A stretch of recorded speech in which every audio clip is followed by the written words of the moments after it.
So hello everyone, good morning. আমি শ্রাবন্তী আর তোমরা রয়েছো আমার মিনি ব্লগের সাথে মাই সিম্পল লাইফস্টাইলে। তোমাদেরকে অনেক অনেক ভালোবাসার অনেকটা ওয়েলকাম জানাই। সকাল সকাল ভাত নিয়ে বসে পড়েছি। এদিকে দেখতে পাচ্ছ মাছের তেল ভাজা। আসলে ওই মাছের তেল ভাজাটা পাশের বাড়ির মামি দিয়ে গেছে। এইখানে দেখো ভোলা মাছ নিয়েছিলাম, সেটাকে পটল দিয়ে আলু দিয়ে ঝোল করেছি। যদিও বা পটল দিয়ে ভোলা মাছ খুব একটা যায় না, মানে খুব একটা ভালো লাগে না, তবে আজকে তরকারিটা না একদমই ভালো হয়নি, কেন জানি না, তবে একটুও ভালো লাগেনি। ওদিকে সকালের সমস্ত বাসি কাজকর্ম সেরে রান্নাবান্না সেরে নিয়েছি। তোমাদের দাদাভাই খেয়ে দিয়ে চলে গেছে কাজে। আর এদিকে দেখো মালও নিয়ে এসেছি। তো এইখানে দেখো ছেলে বসেছে, আমি আর ছেলে এখন দুজনে মিলে খাওয়া দাওয়া করব, সকালের খাওয়া দাওয়া। মালটা এনে তবেই খেতে বসে। আসলে বেলা হলে এতটা রোদের তাপ বাড়ে, তাই ভাবলাম তোমাদের দাদাভাই বেরিয়ে যাওয়ার সাথে সাথেই আমিও মালটা নিয়ে আসতে গেছিলাম। আগের দিনে 6 কেজি লঙ্কা ঝুড়েছিল, সেটা করে দিয়ে আসলাম। আর 12 কেজি নিমকি দিল, সেটা নিয়ে আসলাম। তাই জন্য ওই সকাল সকাল গিয়ে আগে ওই রোদের মানে বাইরে বেরোনোর কাজটা করে আসলাম, যাতে করে ওই দুপুরের টানা রোদ্দুরে না যেতে হয়, আমাকে না বেরোতে হয় বাড়ি থেকে। তো ওদিকে স্নান হয়নি, কিচ্ছু হয়নি। মাল এনে সকালের খাওয়া দাওয়াটা সেরে আমি বসলাম মাল করতে, আর পাশে ছেলেকে পড়াতে বসিয়েছি। ও ওদিকে পড়ছে আর আমি এদিকে মাল করছি। ভেবে রেখেছি 6 কেজি মাল পুরোটা কমপ্লিট করব, মানে একটা ব্যাগের মাল পুরোটা কমপ্লিট করে তারপরে উঠে আমি স্নান করে পুজো দেব। যেমন বাবা তেমনই কাজ। যেমনটা ভেবেছিলাম যে 6 কেজি মাল করে তবেই আমি উঠবো, ঠিক তেমনই করেছি। 6 কেজি মাল কমপ্লিট করে একটা ব্যাগের মাল কমপ্লিট করে তবেই উঠেছি। আর মালটাকে ব্যাগের মধ্যে গুছিয়ে নিচ্ছি। এখন এটা গিয়ে ঘরে রেখে আসবো। আর একটা ব্যাগের মাল রয়েছে, যেটা আমি বিকেলের দিকে বসে বসে ওদিকে আমি এখন বাইরেটা একটুখানি গুছিয়ে নেব, মানে এই যে চারিদিকে প্লাস্টিক এটা ওটা ছড়িয়ে ছিটিয়ে রয়েছে, এগুলোকে গুছিয়ে নেবো। আর এই দেখো এই 6 কেজি মাল পুরো ধরায় রয়েছে। তো এগুলোকে গুছিয়ে নিয়ে তারপর আমি যাব স্নান করতে, মানে আগে যাব দুধ আনতে, আজকে দুধটাও আনা হয়নি। তো দুধ এনে তারপরে যাব আমি স্নান করতে।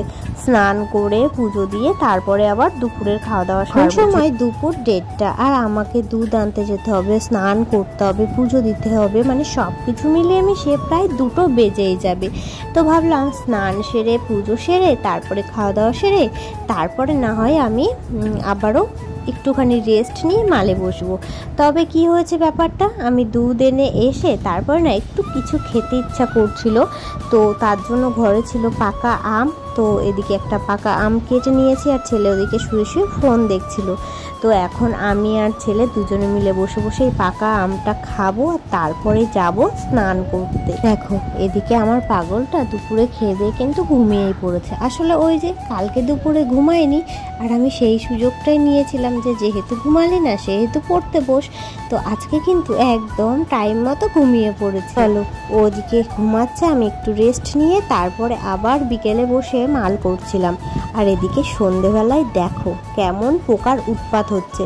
কালকে তো আমি তোমাদেরকে জাস্ট বলেছিলাম, তবে আজকে ভিডিওতে দেখাচ্ছি। এই যে সন্ধেবেলায় ওরা পোকাগুলো, এগুলো না লাইট জ্বললেই বেশি আসে, লাইট অফ করে দিলে আবার যেখানে লাইট জ্বলবে এরা ঠিক সেইখানেই চলে যায়। আর এদিকে দেখো ওরা পোকাগুলো উড়ে উড়ে আবার যারা উঠতে পারছে না, ক্লান্ত হয়ে পড়ছে, তারা আবার ওই যে ধাপটার উপরে শুয়ে শুয়ে পড়ছে। মানে তো এখন প্রত্যেক দিন সন্ধেবেলায় এই পোকাগুলো খুবই জ্বালাতন করছে। তোমাদের কার কার বাড়িতে এরকম পোকাগুলো সন্ধেবেলায় জ্বালাতন করে অবশ্যই কিন্তু কমেন্টে জানিও। এদিকে দেখো তোমাদের দাদাভাই বাড়িতে চলে এসেছে, আর ছেলেকে বললো যা ব্যাগের মধ্যে খাবার এনেছি।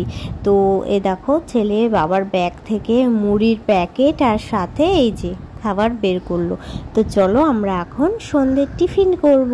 তো এদিকে দেখো ছেলে নিয়ে আসলো ঘরে, আর আমি বসে পড়েছি একটা গাবলা নিয়ে মুড়ি আর চপ ঢালতে। জানো তো আমি ভেবেছিলাম তোমাদের দাদাভাই আলুর চপ, তাই জন্যই আমি মুড়ি বার করেছিলাম। তারপরে চপের ইয়েটা খুলে দেখি, ঠোঙাটা খুলে দেখি যে প্যাটিস এনেছে। তো প্যাটিস দিয়ে তো আর মুড়ি ভালো লাগে না, তবুও আমরা মানে আমাদের না খুবই খিদে পেয়ে গেছিলো সন্ধেবেলা প্রায়। তো তার জন্য সেই প্যাটিস দিয়েই মুড়ি দিয়ে খাওয়া হলো আর কি। প্যাটিস এমনি শুধু শুধুই ভালো লাগে। আমি ভেবেছিলাম আলুর চপ এনেছে, আলুর যে ভিতরের যে আলুর তরকারিটা থাকে না, ওটা দিয়ে মুড়ি মাখলে এত সুন্দর খেতে লাগে যে কি আমাদের বাড়িতে যখনই আলুর চপ আনুক না কেন আমি কিন্তু ওভাবেই খাই, মানে আলুর চপের ভিতরে যে আলুর তরকারিটা থাকে সেটা দিয়েই আমি মুড়ি মেখে খাই, বেশ ভালো লাগে। তো আমি সেটা ভেবেই মুড়ি টুড়ি ঢেলে নিয়ে বসেছি। তারপরে দেখলাম যে না প্যাটিস, তাহলে তারপরে কি করলাম, সেই মুড়ি অল্প করে দিয়ে আর প্যাটিস দিয়ে খেলাম আর কি। দেখতে পাচ্ছ ভাত হয়ে গেছে রাতের জন্য। আসলে খাওয়া দাওয়ার পরে মানে সন্ধেবেলা টিফিনের পরে ওকে পড়াতে বসিয়েছিলাম, তো ওর পড়াশুনো হয়ে গেছে। এদিকে ভাত বসিয়েছিলাম, ভাত বসিয়ে আমি অল্প কটা মাল ছিল, মানে সব মাল না বিকেলবেলা কমপ্লিট হয়নি, আর 6 কিলো মাল ছিল, তো সবগুলো কমপ্লিট হয়নি বলে আমি সন্ধেবেলা আবারও মালে বসেছিলাম। তো সেগুলো কমপ্লিট হয়ে গেছে, এখন সেগুলোকে গুছিয়ে নিচ্ছি, এরপর আমরা খাওয়া দাওয়া করব। তো এদিকে দেখো মাল কিন্তু গোছানো একদম কমপ্লিট। তো আমি এই ব্যাগটা নিয়ে যাচ্ছে ঘরে রাখতে। আমি কিন্তু মালগুলো ঘরেই রাখি, কারণ বলা যায় না ইঁদুর বাদরের উৎপাত, এছাড়া বিড়াল আছে, মানে নানান রকম, এবার লোকের মাল বুঝে। যাই হোক মালগুলোকে ঘরে রেখে দিলাম। আর এই দিকে দেখো এখানে একটা বোতল, আর বোতলের মুখটা অন্য জায়গায় পড়েছিল, মানে ঢাকনাটা, তো সেটাকে লাগিয়ে একটা জায়গায় রাখলাম। আর এটা হচ্ছে আমার মাল যখন সাইকেলে করে ওই ব্যাগটা বাঁধি না, সেই বাঁধার দড়ি, তো এটাকেও আমি এই মালের এখানেই রাখলাম যাতে করে সকালবেলা আর আমাকে না খুঁজতে হয়। এদিকে তোমাদের দাদা ভাইয়ের ব্যাগটা ঠিকঠাক জায়গায় রাখলাম, আর ব্যাগের মধ্যে থেকে এই যে টিফিন কৌটো, জলের বোতল সবটাই বের করে নিলাম, কারণ টিফিন কৌটোটা মাজতে হবে, জলের বোতলটা খালি রয়েছে। তো সব খালি বোতলগুলো আমি কিন্তু এক জায়গায় করে রাখলাম কাল সকালে জল আনার জন্য। এদিকে দেখো বিকেলবেলা আমি বসে মাল করছিলাম, ঠিক তখনই আমার মামি শাশুড়ি এসে কলা কটা দিয়ে গেছে। আসলে ওদের গাছেই হয়েছিল, তো পেকে গেছে কলা কটা, আমি একটা খেয়েছি আর বাদ বাকিটা ফ্রিজে রাখছি, না হলে না বাইরে থাকলে নষ্ট হয়ে যাবে। তো মানে ভালোই পেকে গেছে, বাইরে রাখাই যাবে না, তো সেটাকে ফ্রিজে রাখলাম। মাছের ঝোলটা ছিল সেটা তো ফ্রিজেই রাখা হয়েছিল, সেটাই বের করে রাখলাম, কারণ এটা দিয়েই আমাদের রাতের খাওয়া দাওয়া সারতে হবে। এদিকে দেখো আমাদের রাতের খাওয়া দাওয়া কমপ্লিট, আর গ্যাসের এই জায়গাটাকে দেখো একদম পরিষ্কার পরিচ্ছন্ন করে নিয়েছি। চারিদিকটা দেখো সুন্দরভাবে গুছিয়ে পরিষ্কার পরিচ্ছন্ন করা।